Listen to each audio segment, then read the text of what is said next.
പ്രതിപക്ഷ നേതാവ് രാഹുൽ ഗാന്ധി കുടം തുറന്നൊരു ഭൂതത്തെ അഴിച്ചുവിട്ടു. 1,250,000 കള്ള വോട്ടുകളുടെ വിവരങ്ങളാണ് അദ്ദേഹം വെളിപ്പെടുത്തിയത്. 5 വിധത്തിലാണ് ആ വോട്ടർമാരെ രാഹുൽ ഗാന്ധി അവതരിപ്പിച്ചത്. ഡ്യൂപ്ലിക്കേറ്റ് വോട്ടർമാർ, വ്യാജ വിലാസങ്ങളിലുള്ളവർ, ഒരേ വിലാസത്തിൽ അനവധി വോട്ടർമാർ, വ്യാജ ഫോട്ടോ ഉപയോഗിച്ചിരിക്കുന്നത്, ഇതെല്ലാം ചേർന്ന് 1,250,000 കള്ള വോട്ടുകളുടെ വിവരമാണ് അക്കമിട്ട് ചിത്രങ്ങളും തെളിവുകളും സഹിതം രാഹുൽ ഗാന്ധി അവതരിപ്പിച്ചത്. യഥാർത്ഥത്തിൽ സംശയകരമായ വോട്ടുകൾ ഇവിടെ മാത്രമല്ല, പിന്നാലെ തിരഞ്ഞെടുപ്പ് നടന്ന ഡൽഹിയിലുമുണ്ട്. മഹാരാഷ്ട്രയിൽ തന്നെ 39 ലക്ഷം വോട്ടുകളാണ് സംശയ നിഴലിലുള്ളത്. തൃശൂർ ലോക്സഭാ മണ്ഡലത്തിൽ കഴിഞ്ഞ തവണ വോട്ട് ചെയ്തവരിൽ നല്ലൊരു പങ്ക് ചേലക്കരയിലും പാലക്കാടും പട്ടാമ്പിയിലുമൊക്കെ വോട്ടുള്ളവരായിരുന്നു എന്ന ആരോപണം അന്നേ ഉയർന്നതാണ്. ഇപ്പോ ആ ആരോപണങ്ങൾ പലതും സ്ഥിരീകരിക്കപ്പെടുകയാണ്. പ്രിയപ്പെട്ട പ്രേക്ഷകരെ, നമുക്ക് ആദ്യം ആ ദൃശ്യങ്ങളിലേക്ക്.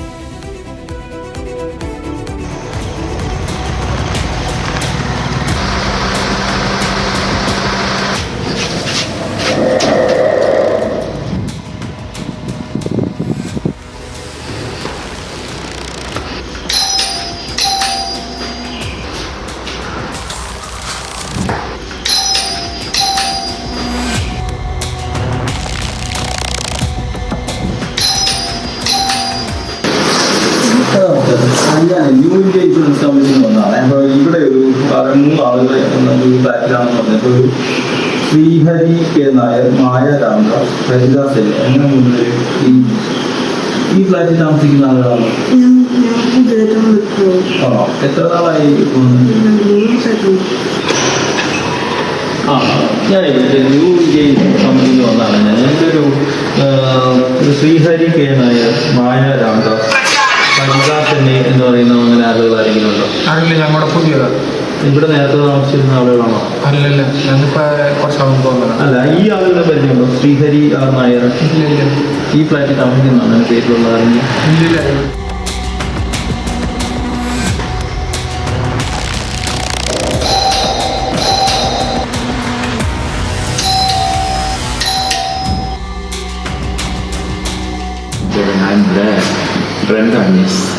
റെസ്റ്റോറൻറ്റ് റൂമിൽ ഫ്രണ്ട് നീയാണ്.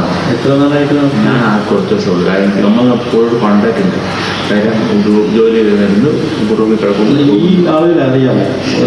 എനിക്കറിയാം, സത്യം ഞാൻ വന്നാൽ 8 ദിവസമായി.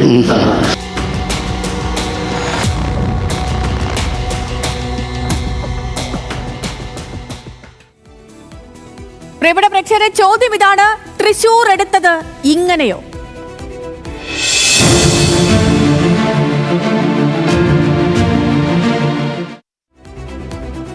ആദ്യം തന്നെ കുറച്ച് ചോദ്യങ്ങൾ ഉന്നയിക്കുകയാണ് ഞാൻ. ഒന്നാമത്തെ ചോദ്യം: തൃശൂർ മണ്ഡലത്തിലെ വോട്ടെടുപ്പിൽ അട്ടിമറി നടന്നോ? 2, സുരേഷ് ഗോപിയുടെ ജയം അട്ടിമറിയാണ് എന്നതിന് എന്തെങ്കിലും തെളിവുകളുണ്ടോ? ചോദ്യം 3: വോട്ടെടുപ്പിന് മുൻപ് തന്നെ ആരോപണങ്ങൾ ഉയർന്നിട്ടും തിരഞ്ഞെടുപ്പ് കഴിഞ്ഞപ്പോൾ പരാതി കൊടുക്കാതിരുന്നത് എന്തുകൊണ്ട്? ചോദ്യം 4: എതിർ സ്ഥാനാർത്ഥികൾ ആരും ഹൈക്കോടതിയിൽ പോകാത്തത് എന്തുകൊണ്ട്?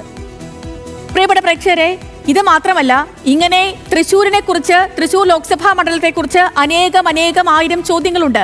ഒരു കാര്യം ആദ്യം തന്നെ പറയാം: സുരേഷ് ഗോപിയുടെ വിജയം അതൊരു പൊതു ട്രെൻഡ് ആയിരുന്നില്ല. എല്ലാ മണ്ഡലങ്ങളിലും ചില ബൂത്തുകൾ കേന്ദ്രീകരിച്ചുണ്ടായ വലിയ വോട്ട് വ്യത്യാസമാണ് ആ വിജയത്തിന് വഴിയൊരുക്കിയത്. നമുക്കൊരു കണക്ക് പരിശോധിക്കാം. തൃശൂർ നിയമസഭാ മണ്ഡലത്തിലെ 44-ാം നമ്പർ ബൂത്തിലെ കണക്കാണിത്. ഇതിൽ 2019-ലെയും 2024-ലെയും കണക്കുകളാണ് പ്രേക്ഷകരിലേക്ക് ഞാൻ എത്തിക്കുന്നത്. 2019-ൽ സുരേഷ് ഗോപിക്ക് ഈ 44-ാം നമ്പർ ബൂത്തിൽ ലഭിച്ചത് 47 വോട്ടാണ്. 2019-ൽ അന്നത്തെ സ്ഥാനാർത്ഥി, അന്ന് UDF-നായി മത്സരിച്ചത് TN പ്രതാപനായിരുന്നു. അദ്ദേഹത്തിന് 2019-ൽ അതേ ബൂത്ത് നമ്പർ 44-ൽ ലഭിച്ചത് 818 വോട്ടുകളാണ്.